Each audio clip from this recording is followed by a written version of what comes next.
What's up, Automation Nation, and welcome back to the channel. In today's video, we're going to be taking a complete look at how to control stepper motors for precise motion control using a PLC for industrial controls and automation. This will be a comprehensive tutorial where we take a look at the main wiring, physical components required, as well as the PLC programming setup and some basic code to actually generate movement. Because that's quite a lot of content to cover in one video, I'll break this down into chapters and you can see the timestamps below. If you have any questions about what you saw today, feel free to ask them in the comments below and I'll get back to you as soon as I can. I'll try to leave all the hardware shown in this tutorial linked below as well. And without any further ado, let's dive in. Enjoy. Now, let's start this tutorial by talking about the three main electrical components in use. The first and most obvious one is the stepper motor itself. In America, you'll typically find stepper motors sized by NEMA, the National Electrical Manufacturers Association, and basically all the NEMA ranking is telling you is actually the size of the face. So NEMA 17 is 1.7 inches, 23 is 2.3, and they're actually not telling you anything about the torque or overall power, just sizing. So this is a tutorial on how to control steppers from a PLC, not how to size your motors. So for now, we'll just say work with someone who knows about motor sizing to size the right size stepper motor. Next is the stepper motor controller or driver. Because even though the PLC is the thing actually calculating when we want the motor to turn and how much, a stepper motor driver or controller is the thing that actually keeps track of the cycles of the multiple legs of your motor and tells it which one needs to pulse next. It acts as the super important electrical bridge between your stepper and your controller. And the last major component in the mix is obviously the PLC. Some PLCs or programmable logic controllers do not have I/O on board the controller, or they don't have a transistor output which you can use for stepper control. So you may need to buy an I/O card that's specifically for stepper motor control. The specific term for this is pulse train output, and you just need to work when you're specifying components to make sure that you have transistor digital outputs capable of high-speed pulsing known as pulse train output. Other than that, you just basically need wires to connect these three components together and a power in feed for the source to the controller. Most steppers come with a 4-wire connector to go into the legs of their motor, but if not, they're super cheap and easy to find, so we won't get into that part. Now, in an industrial setting, steppers only really do useful motion when they're coupled to something like a linear axis like this ball screw I have here, or a rotary table where it can rotate to index. But because this is a tutorial on how to control steppers from a PLC, I'm not going to spec out components in this video, and we'll focus on stepper through controller to PLC. Okay, so let's go through and take a look at the specific wiring for each of those three major components we just talked about. First, and probably easiest, is the motor itself. For an open loop stepper, we only have 4 wires corresponding to the A and B coils inside the motor and the plus and minus legs. You can quickly identify which wires make up a coil by touching them together, and if you feel the magnetic resistance increase just trying to turn the motor with your free hand, those make up a leg. So we need to land these on A plus and minus and B plus and minus directly. An encoder, which would add feedback to this motor, is a significant amount of extra wiring back to a high-speed input on a PLC and out of the scope of today's video. Next up is the stepper controller, and even though these have a lot of dip switches and terminals, there isn't actually that much to them here. We already covered the 4 stepper legs, and there are 2 additional wires to connect for a dedicated power supply and ground. We need these terminals because steppers often consume more amperage than a PLC can output. Like a 48 VDC stepper motor can be controlled by a low amperage 24 VDC pulse signal from a PLC. So these terminals are easy. Just make sure to use an appropriate amount of power for your motor. Now the dip switches I'm going to go over real fast because they aren't exactly wiring, but they are important to get right. One set of dip switches will typically be to set for what you expect your max amp draw to be. And just make sure to follow either the manufacturer's specs you can get online or often the dip switch matrix printed right on the side of the controller, and make sure to double check your on versus off orientation. For the other set of dip switches, you're setting up how many steps per revolution your motor should spin at. Many standard motors have 200 or 400 steps per revolution, but thanks to some electrical magic, you can do something called micro-stepping to often do fractional steps for smaller motion increments. So you can play around with these a bit, but you need to make sure that your PLC gets set up the same way you assign these dip switches. So the easiest place to start is generally just make the same number of pulses per revolution as your stepper has increments. Now lastly, the PLC wiring to your stepper controller. And despite the 6 terminals, these are not very complicated either. Enable, direction, and pulse all have a positive and a negative terminal. And you can wire all 3 of these negative terminals to 0 volts DC, which can reduce the total wires needed to bring to this card from the PLC, and you can even jumper it to the ground terminal of your power supply. The enable and direction positive pins should work with any standard DC output, electromechanical or transistor based, because they don't need to be high-speed outputs. So the last wire is the pulse pin, and this is the pulse train output from the PLC. It needs to be on a transistor output capable of high-speed pulsing, so make sure you specifically seek out a PLC or I/O card that can calculate high-speed pulsing signal. So in total and in summary, we have 3 digital outputs from the PLC to the stepper motor controller card, and one of those has to be pulse train output for the pulse signal. And then we land 0 VDC or ground on the 3 negative terminals for enable pulse direction and the ground terminal of our power rails, a dedicated power supply on the plus V terminal, and then the 4 legs of our motor land on A+, A-, B+, and B- back to the stepper motor. And that's it for the wiring. The rest of it now comes down to how we set up our PLC and write our logic. All right, for the computer-based portion of this demonstration, we're going to make a brand new project called Stepper Motor Setup. We're going to make it in TIA Portal. Again, as with most of the controls tutorials on this channel, I'm doing mine in Siemens because it's the platform I already have a paid license for, and I have a PLC on hand for. But the main steps covered in this tutorial will be pretty much platform agnostic. And so with just our PLC added, let's go ahead straight to PLC tags and let's add all of the I/O that we're going to need, the inputs and outputs that are already hooked up to our PLC. Okay, so I have hooked up to it the 2 hand switches and the 2 push buttons that are on the front of my cabinet. So we'll say input switch 0 because it's at input 0. That's probably the best way to do it. And then we'll say input switch 1. And then we will say we have push button 1 and push button 2. And if you don't like my tag naming, too bad. Now we have 3 digital outputs. We have stepper pulse, we have stepper direction, and we have stepper enable.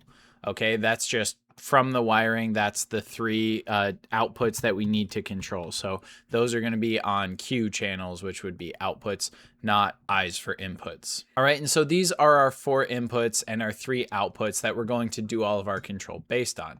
Now, the next thing we need to do to actually add the stepper to our PLC program is to go to technology objects and add a new object. But skipping ahead here a little bit, this pulse signal, which is hooked up to output 0, be a high-speed output. So we actually go to device configuration in Siemens, and again, different platforms have different ways to enable this functionality, but we go to the properties of the PLC and we go to pulse generators for PTO, and you can see it gives us options for PTO 1, 2, 3, and 4 to enable these 4 channels as pulse generators. So what we'll actually do is we'll land our high-speed pulse signal on channel 2. So we'll go ahead and enable this pulse generator and leave everything else as a default for now. It'll be on channel output 2. So we'll go back to our default tag table, and we started labeling this at 2. Let's actually go 2, 3, and 4. Okay, so now we should have a pulse output that we made on channel 2. Now, when we go to technology objects, add new object, we'll grab a positioning axis. It's the only one in motion control. By default, it'll call itself axis 1. That's fine. You can name it something else if you want something else. And then in general parameters, it's asking us for a position unit, we'll say millimeters, and we want to be pulse train output. If you had a motor or a servo that was expecting like a 0 to 10 volt DC analog connection, you could set it up here. And then Profi drive would be a drive that's actually using Profinet to communicate. But we'll go down to the drive parameter, and this is where it's looking for pulse generator. So you have to have set one of those channels up to do pulsing. And here we'll grab pulse 2, and then we'll say the signal should be pulse A, direction B. That's us saying there will be 2 different channels. One will be the pulse, the other will be the direction. There we go. Now you can put your enable output signal here, but one interesting thing is a lot of stepper motor controllers actually operate inverse of how the Siemens technology object wants to work. So this might take a little guess and check. If you put your enable output here, then when you enable the PLC, the output will turn on. The problem is with my stepper motor controller, it's inverse of that. So when we write the logic, you'll see why I'm not putting my enable output here. And I'm just going to leave this blank for now and use the enable signal slightly differently. But if you get all green here, that means that your drive parameters are acceptable and you can go write some code to actually control it. So let's make inside the main, let's go ahead and plan on just adding a function for basic motor control. So we'll add a new block. It'll be a function. We'll make it in ladder to keep it nice and easy. And we'll name it motor control. Motor control. There we go. Okay, and while I'm here on main, so I don't forget, I'll drop it in there to make sure it's now being scanned. Feel free to check out my introduction to PLC programming if you're lost on that part. We're going to add the basic functionality we can to get this stepper moving, and that'll be enough to tell us that we've done the basic setup correctly. So we're going to open the tab on the right called instructions, and then we're going to go down to motion control under technology, and we'll start with the MC power button. It'll prompt us to the power instruction, not button. It'll prompt us to make a database for it. That's fine. In axis, we'll go ahead and point it at the axis that we just made. And for enable, let's go ahead and point it at one of our inputs. Now we have the 2 input switches. I've got some tape on the front of my panel. I labeled the second switch as enable. So we'll just use that input just because I already have the tape on it. And that's actually all we need to do to make this power data block tied to an enable input. Like I said earlier, I actually have this digital output, my enable signal, my stepper enable output actually behaves opposite of how the power DB wants to behave. So I'm going to tie the MC power database status. I'm going to tie it to an XIO, or normally open contact. So actually when power enabled is true, my enable output will go away. And when it's false, my enable output will turn on. This is actually just something you need to check the specs on your stepper motor controller, because there are some where enable behaves active high and there are some where enable behaves active low for locking.